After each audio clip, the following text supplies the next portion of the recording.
Բարի օր հարգելի հետևորդներ, եթերում ABC լուրերն է, ես Գառնի Մթեֆյանն եմ, կարևորը նախ համառոտ։ Ամենայն հայոց կաթողիկոսի և 6 եպիսկոպոսների գործն ուղարկվել է դատարան, ինչ մանրամասներ են հայտնի։ Ինչ է պատահել 19-ամյա զինծառայողի հետ, իրավապաշտպանը խոսում է դաժան ծեծի մասին, Պաշտպանության նախարարությունը հերքում է տեղեկությունը։ Հատուկ վերահսկելի գոտիներ ազգային ժողովում լրագրողների համար, ինչ որոշում է պատրաստում Ռուբեն Ռուբինյանը։ Դերսիմի հայկական ամենամեծ եկեղեցին փլուզման եզրին է ահազանգ բնակիչներից։ Լիբանանի հարավում 24 գյուղ է ոչնչացվել, կա 4000-ից ավելի զոհ, ինչ վիճակ է Լիբանանում։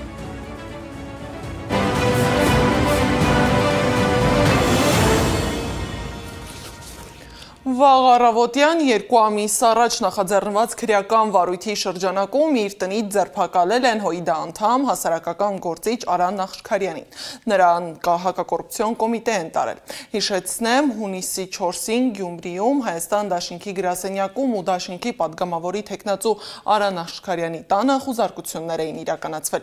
Այդ ընթացքում 2 անձի ձերբակալել էին։ Նախշքարյանը Համազգային հայ կրթական և մշակութային միության Գյումրիի գրասենյակի տնօրենն է, մտավորական Արցախի ազատամարտի մասնակից։ Նա Հայաստան դաշինքի падգամավորի թեկնածու է։ Իրավաբան.net-ն էլ հայտնել է, որ դատախազը հաստատել է Մայրաթոր Սուրբ Էջմիածնի 6 եպիսկոպոսների ու ամենայն հայոց կաթողիկոսի գործով մեղադրական եզրակացությունը և այն ուղարկել դատարան։ Հիշեցնեմ, որ մեղադրյալի կարգավիճակ ունեն Տեր Մակար եպիսկոպոս Հակոբյանը, Տեր Հովնան եպիսկոպոս Հակոբյանը, Տեր Նաթան արքեպիսկոպոս Հովանիսյանը, Տեր Հայկազուն արքեպիսկոպոս Նաջարյանը, Տեր Մուշեղ եպիսկոպոս Բաբայանը և Տեր Վահան եպիսկոպոս Հովանիսյանը։ Նրանց նկատմամբ որպես խափանման միջոց ընտրվել է բացակայելու արգելքը։ Գործը հարուցվել է Մասյացոտնի թեմի նախկին առաջնորդ Տեր Գևորգ եպիսկոպոս Սարոյանի վերաբերյալ դատական ակտի կատարմանը խոչընդոտելու մեղադրանքով։ Գարեգին II-ի նկատմամբ ևս կիրառվել է Հայաստանի Հանրապետության տարածքը լքելու արգելք։ Քրեական գործը քննվելու է Արմավիրի մարզի ընդհանուր իրավասության դատարանում դատավոր Հակոբ Մանուկյանի նախագահությամբ։ Իրավապաշտպան Ժաննա Ալեքսանյանը ահազանգ է հնչեցրել բանակի հերթական միջադեպի մասին։ Նա գրել է, որ Ջերմուկի զորամասերից մեկում 19-ամյա ժամկետային զինծառայողի դաժան ծեծել են։ Ալեքսանյանը տեղեկացրել է, որ տղայի վիճակն այնքան ծանր է եղել, որ նրան ստիպված տեղափոխել են Կանազի հոսպիտալ, դեպքից 10 օր հետո միայն։ Պաշտպանության նախարարությունն էլ հերքել է տղային ծեծելու տեղեկությունը, հաստատել նրան հոսպիտալացնելու հանգամանքը։ Ըստ գերատեսչության տղային զինվորական հոսպիտալ են տեղափոխել առողջական այլ խնդրով։ Պաշտպանության նախարարությունը հաստատել է, որ պատրաստ են մարդու իրավունքների պաշտպանի գրասենյակի ներկայացուցիչներին ուղեկցել հոսպիտալ, տեղում իրականությանը ծանոթանալու նպատակով։ Զինվորը դիտարկման և հետազոտման փուլում է, նրա առողջական վիճակը լավ է և անհանգստացնող որևէ խնդիր չկա, նշել է նախարարությունը։ Ուժեղ Հայաստան կուսակցության մամուլի քարտուղար Մարիաննա Ղահրամանյանը, որը նաև դաշինքի ցուցակով падգամավոր է ընտրվել, հայտարարել է, որ Ռուբեն Ռուբինյանը պատրաստվում է սահմանափակել ազգային ժողովում հավատարմագրված լրագրողների աշխատանքը։ Ղահրամանյանի խոսքով լրագրողների աշխատանքի համար սահմանվում է հատուկ առանձնացված տեղ։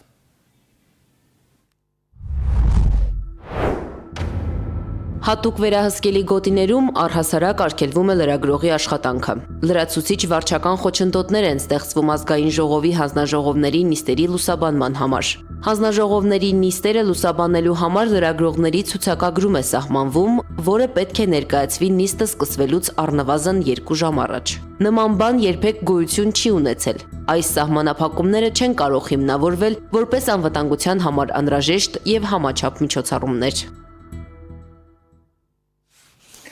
Ռուբեն Ռուբինյանն էլ պարզաբանել է, թե այդ սահմանափակումները գործում են 2021 թվականից։ Ազգային ժողովի շենքում անվտանգության կանոնների վերաբերյալ որոշման մեջ նոր փոփոխություն չկա, որը վերաբերում է լրագրողական գործունեությանը, վստահեցրել է Ռուբինյանը։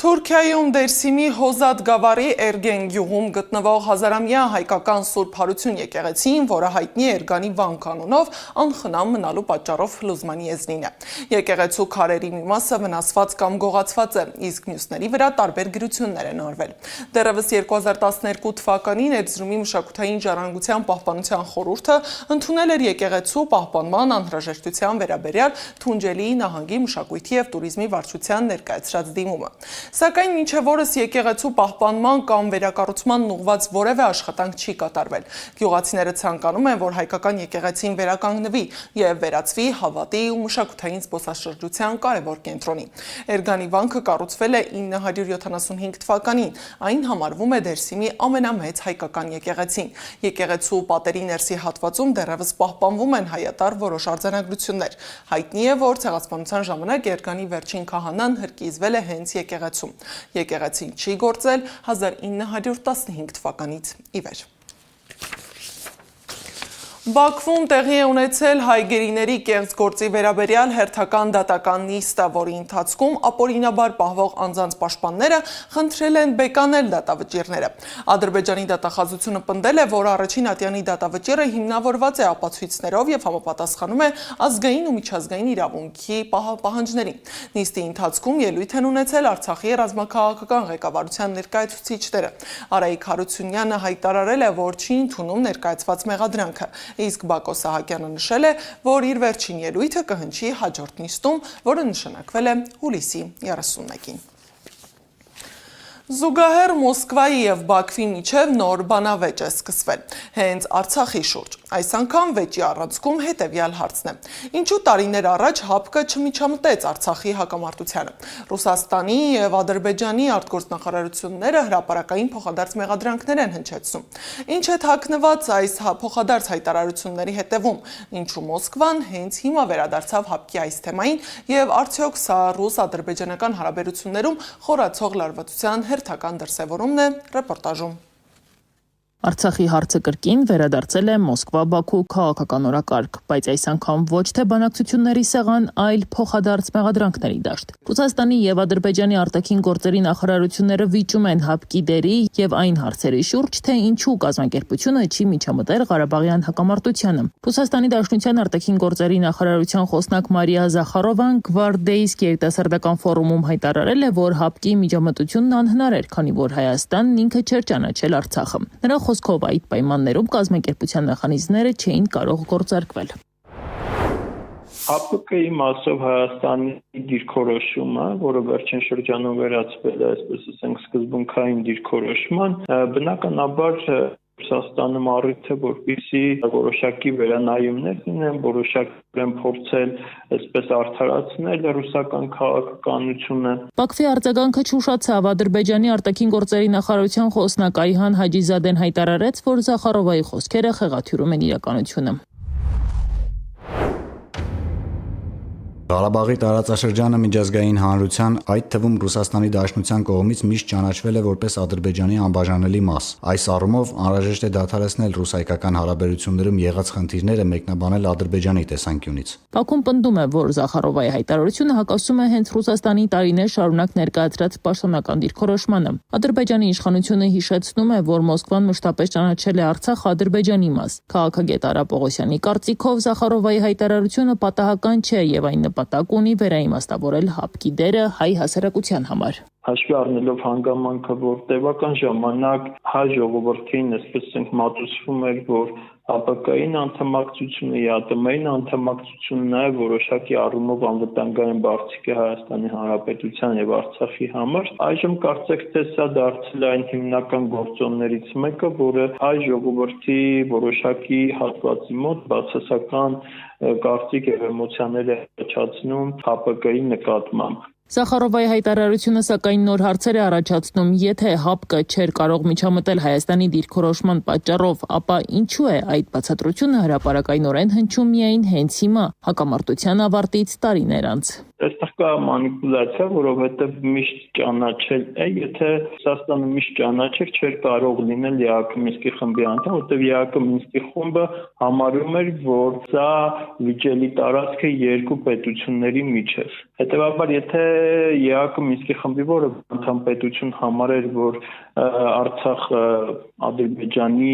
անբաժանելի մասն է, անիմաստ կլիներ թե նրա անդամակցությունը եւ թե ընդհանրապես Մինսկի խմբի գոյությունը։ Այս բանավեճը ծավալվում է այն ժամանակ, երբ Մոսկվայի եւ Բաքվի հարաբերություններում արդեն նկատվում է լարվածություն։ Վերջին շաբաթներին կողմերը մի քանի անգամ փոխանակել են կոշտ հայտարարություններ Եկատերինբուրգում ադրբեջանցիների մահվան դեպքերից մինչև Ադրբեջանում ռուսական լրատվամիջոցների աշխատանքի սահմանափակումները։ Այդ ֆոնին Զախարովայի հայտարարությունն ու Բաքվի արձագանքը դարձան երկու երկրի միջև հերթական հրապարակային հակասությունը։ Հատկանշական է, որ այս հայտարարություններից հետո Վլադիմիր Պուտինի եւ Իլհամ Ալիևի հեռախոսազրույցի պաշտոնական հաղորդագրություններում ոչ Զախարովայի հայտարարությունը, ոչ հապկի թեման, ոչ էլ Ղարաբաղի շուրջ ծավալված բանավեճը չեն հիշատակվել։ Ըստ պաշտոնական տեղեկությունների նախագահները քննարկել են երկկողմ հարաբերությունները, տնտեսական գործակցությունը եւ տարածաշրջանային օրակարգի այլ հարցեր։ Տեղի է ունեցել նաև ընտրությունից հետո Փաշինյան-Պուտին առաջին հեռախոսազանգը հայկական կողմի նախաձեռնությամբ։ Ռուսաստանի նախագահի մամուլի քարտուղար Դմիտրի Պեսկովը հայտարարել է, որ Փաշինյանը չի նշել Եվրամիությանը միանալու հարցի վերաբերյալ հանրաքվե անցկացնելու ճշգրիտ ժամկետը։ Այդուամենայնիվ զրույցի ընթացքում ընդգծել են նման հանրաքվեի հնարավորինս շուտ անցկացման անհրաժեշտությունը։ Զրույցի առանցքում եղել են տնտեսական սահմանափակումները, սակայն դրանց զուգահեռ ավելի տեսանելի են դառնում նաև քաղաքական հակասությունները։ Տնտեսական վեճ, քաղաքական ենթատեքստ, ինչի մասին են խոսել Փաշինյանն ու Պուտինը, ռեպորտաժում։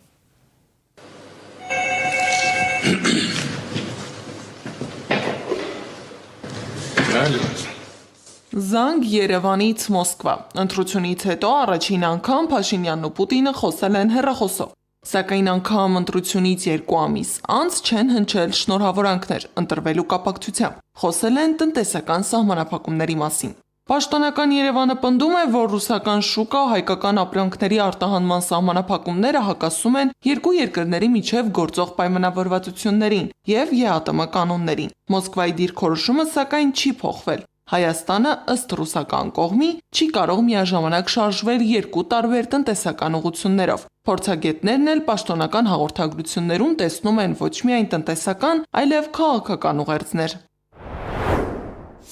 Հիմա անհայտորեն խնդիրներ են ստեղծվել եւ այս ուղղությամբ որևէ ջանք չգործադրելը բնականաբար երկրի ներսում չէր կարող անկարելի լինել։ Հայաստանյան իշխանությունները փորձում են ամեն գնով ցույց տալ, թե իրենք ջանքեր են գործադրում ներսի գյուղատնտեսների համար կամ տարբեր արտադրողների համար ռուսական շուկան բաց պահելու համար եւ այս հեռախոսազանգը ըստ էության ծառայում էր այդ քարոզչական հետաքրքրությունների իրացման համար։ Տնտեսագետի խոսքով, եթե զանգը նախաձեռնել է Երևանը եւ շեշտը դրել է արտահանման խնդիրների վրա, ուրեմն խնդիրը լուրջ է։ Ռուսական շուկայից դուրս մնալու հետևանքները ծանր։ Վերջին 8 տարիների ընթացքում Հայաստանի Հանրապետության արտահանումը դեպի ԵԱՏՄ շուկա Եվրասիական տնտեսական միություն աճել է գրեթե 5 անգամ, իսկ Եվրոմիություն գրեթե չի աճել, այսինքն դեռ 1% անկում ունենք, ստագնացիայի փուլում է։ Այսինքն սա վկայում է այն մասին, որ ներկա կառավարության իշխանության ներքո էլ ավելի ամբողջ կապեր Ռուսաստանի Դաշնության հետ եւ այս պահին ռուսական շուկայից մեզ լիարժեքորեն հրաժարվելը էլ ավելի ցավոտ կլինի։ Մինչ փորձագետներն ու պաշտոնական Երևանը խոսում են արտահանման ոլորտում առաջացած դժվարությունների մասին, էկոնոմիկայի նախարար Գևորգ Պապոյանը ներկայացրել է 2026 թվականի առաջին կիսամյակի արտահանման տվյալները։ Նրա խոսքով նախորդ տարվա նույն ժամանակահատվածի համեմատ արտահանումն աճել է։ Չինաստան 83.4%, Հնդկաստան 81.3%, Եվրոպական միություն 80%։ Տնտեսագետն էլ հակադարձում է, շեշտում է, լավ է, որ արտահանման ոլորտում փոփոխություններ կան, սակայն այն ապրանքները, որոնց նկատմամբ Մոսկվան սահմանափակումներ է դրել, նախատեսված են հենց ռուսական շուկայի համար։ Դրանց մոտ 95%-ն արտահանվել է ԵԱՏՄ երկրներ։ Իսկ նույն ապրանքները եվրոպական շուկա տեղափոխելը լրացուցիչ ծախսեր ու լոգիստիկ դժվարություններ է ստեղծում։ Ինչ դուրս է գալիս, իրականում դուրս է գալիս հիմնականում դեպի Վրաստան, այնտեղ ձևակերպվում է որպես վրացական արտադրանք եւ արդեն իսկ մաքսատուքով մտնում է դեպի ռուսական շուկա, այսինքն այսպես թե այնպես հասնում է ռուսական շուկան, իսկ սկզբանե ռուսական շուկային հասցեատրված ապրանք, սակայն այն հասնում է հավելյալ ծախսերով, որովհետեւ ապրանքի վիճակի փոփոխությունը, ինչպես նաեւ մաքսատուրքերը, ինչպես նաեւ այն հանգամանքը, որ ռուսական ռուբլին այս ամեն ինչի ներքին շուկայում արձզրկվել է, մեր տնտեսվարողներին բավականին մեծ վնաս է բերում։ Աբրահամյանի խոսքով այս հեռախոսազանգը ցույց է տալիս, որ հայ-ռուսական հարաբերություններում եղած խնդիրները ոչ միայն չեն հաղթահարվում, այլև խորանում են։ Խնդիրը չի հանգուցալուծվել եւ արկա հարցերը, որոնք քաղաքական մակարդակում կան, ոչ միայն չեն լուծել, այլ նաեւ խորացել են։ Եվ երկրորդը ակնհայտ է, որ Ռուսաստանը որոշակի դեդլայն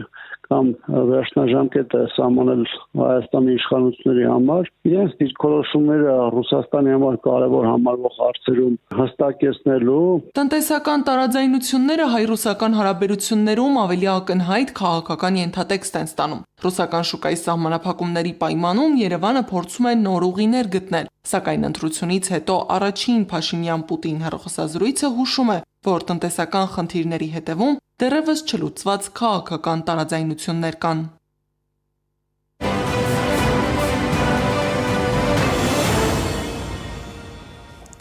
Իսրայելը հայտարարել է, որ Լիբանանի հարավում 24 գյուղ է ոչնչացվել։ Իսրայելի պաշտպանության նախարար Իսրայել Կացի խոսքով ոչնչացված գյուղերում գտնվում էր շիական Հեզբոլլա շարժման մարտական թևը։ Խոսքը 15-ից 20,000 տան մասին է։ Նախարարի պնդմամբ Իսրայելը չի պատրաստվում զիջել դիրքերը եւ նահանջել Սիրիայի, Գազայի հատվածի եւ Լիբանանի անվտանգության 3 գոտիներից, եւ Թրամփը համաձայն է այդ հարցում։ Բեյրութն էլ հայտնել է, որ էսկալացիայի սկզբից ի վեր 4333 մարդ է զոհվել։ Times-ն էլ գրել է, որ ԱՄՆ-ի եւ Իսրայելի հետախուզական ծառայությունները փորձում են գտնել Իրանի գերագույն հոգևոր առաջնորդ Մոջթաբա Խամենեիի գտնվելու վայրը եւ պարզել նա ողջ է։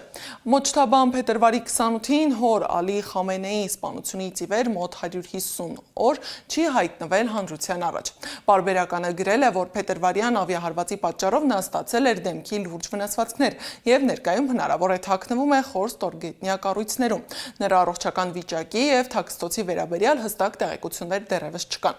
ԱՄՆ կենտրոնական հետախուզական վարչությունը եւ Մոսադը կենտրոնանում են ոչ թե էլեկտրոնային հետախուզության, այլ մարդկանց միջոցով տեղեկությունների հավաքագրման վրա։ Միջազգային լուրերը ռեպորտաժում։ Միացյալ Նահանգների նախագահ Դոնալդ Թրամփը մեկ ժամում ընդունել է 2 առաջնորդի։ Նախ նրան հյուրընկալվել է Ուկրաինայի նախագահը, հետո Իսրայելի վարչապետը։ Հանդիպումից հետո Զելենսկին ասել է, որ Թրամփի հետ քննարկել են Պատրիոտ համակարգերի համար նախատեսված հրթիռների արտադրության լիցենզիայի հարցը։ Խոսեցինք նաև դիվանագիտության մասին։ Կարևոր է ակտիվացնել դիվանագիտական գործընթացը, ասել է նա։ Նեթանյահուն արեց այն, ինչ չհաջողվեց Չերչիլին, նա կարողացավ Թրամփին մեր կողմը բերել եւ համոզեց Միացյալ Նահանգներին հարվածել Իրանին, հայտարարել է Իսրայելի պաշտպանության նախարար Իսրայել Կացը։ Իսրայելը շատ է ցանկանում հարվածել Իրանի էներգետիկ ենթակառուցվածքներին, սակայն այս պահին Միացյալ Նահանգները դեմ է դրան, քանի որ կա մտավախություն, որ Իրանը կարող է հարձակվել հարևան երկրների վրա եւ նավթի համաշխարհային ճգնաժամ ստեղծել, ասել է նախարարը։ Կարծում եմ, մենք շատ մոտ ենք Իրանում ռեժիմի փոփոխությանը։ Ռեժիմը վերջին 47 տարվա ընթացքում իր ամենաթույլ վիճակում է։ Reuters-ին տված հարցազրույցում էլ ասել է Իրանի վերջին շահի ժառանգ Ռեզա Փահլավին, որը բնակվում է Միացյալ Նահանգներում եւ ձգտում է Իրանում իշխանափոխության։ Ոչ Իսրայելը, ոչ Միացյալ Նահանգները չեն կարողացել հասնել Իրանի հարցում իրենց նպատակներին, հայտարարել է Իսլամական Հանրապետության առաջին փոխնախագահ Մոհամմադ Ռեզա Արեֆը։ Մենք պատերազմ կամ հակամարտություն չենք փնտրում եւ ցանկանում ենք խնդիրները լուծել բանակցությունների միջոցով, սակայն եթե մեզ պատերազմ պարտադրվի, մենք շատ արդյունավետ կպաշտպանվենք, նշել է նա։ Wildberries-ին աջակցելու վերաբերյալ դեռևս որոշումներ չկան, հայտարարել է Ռուսաստանի նախագահի խոսնակ Դմիտրի Պեսկովը։ Մնալով առանց պետական աջակցության, Wildberries-ն ավելի քան 40 միլիոն ռուբլի է վճարել իր լոգիստիկ օբյեկտների վրա հարձակումներից տուժածներին։ Վերջին շրջանում Ուկրաինայի հարվածների թիրախում Wildberries-ի պահեստներն են, որոնց հետևանքով ընկերությունը մեծ վնասներ է կրել։ Փենյանում համերգ է տեղի ունեցել կորեական պատերազմի ավարտի 73-ամյակի առթիվ, որին ներկա է եղել Հյուսիսային Կորեայի առաջնորդը դստեր հետ։ Համերգի ժամանակ Կիմ Չեն Ընը հուզվել է նայելով հերոսների նկարներին։ Ավերված ճանապարհներ ու կամուրջներ Ճապոնիայում տեղի ունեցած երկրաշարժը վերջին 10 տարվա ընթացքում ամենաուժեղն է եղել։ Երկրաշարժի հետևանքով տուժել է առնվազն 50 մարդ։